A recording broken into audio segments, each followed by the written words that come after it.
Over 400 years ago, in about 1614, James Bagg II bought Saltram, a modest Tudor house surrounded by acres of land and salt marsh.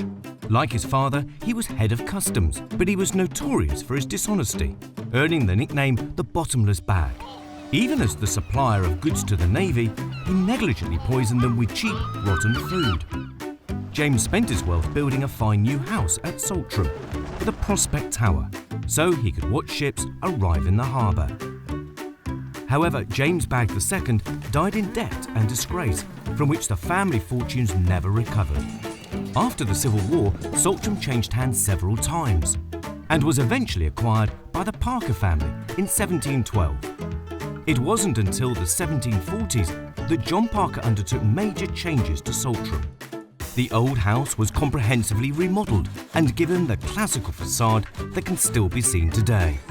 The pleasure grounds were also created with follies like the amphitheatre. His son, Hello there. John Parker II, then extended the stable block and coach house, built the orangery and castle.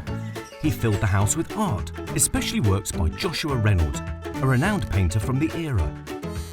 Robert Adam, Good day to you. the leading architect of the day, designed two exceptional rooms in the house, a library, which is now the dining room, and the saloon. He also designed the Borrington Arch as an eye-catcher. Saltram had now become one of the grandest houses in Devon. Even King George III and his extended family stayed there for 2 weeks in 1789. In the 1800s, John Parker III commissioned major projects around Plymouth, building the original Lara Bridge and a shipbuilding dock at Catdown. He also extended the parkland, draining the salt marshes below the house to create Chelson Meadow, which later became a racecourse for about 100 years. Over the course of the next few generations, Saltram had mixed fortunes. The South Devon Railway cut through the parkland in the mid-19th century. But woodlands and hedgerows were replanted and restored, and new lodges were built at each park entrance. During the Second World War, before D-Day, American soldiers were billeted at Saltram. Hi there. But with no staff to maintain them, the grounds became neglected. As the war progressed, Saltram was even used as a makeshift POW camp. After the war, the estate fell into further decline.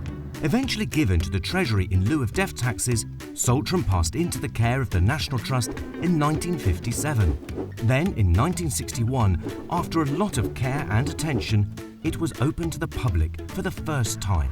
Since then, despite the A38 severing the estate in the 1970s and development of the surrounding land, the National Trust, with the help of specialists and many volunteers, has repaired and restored the historic details of the house and conserved the landscape for future generations to enjoy.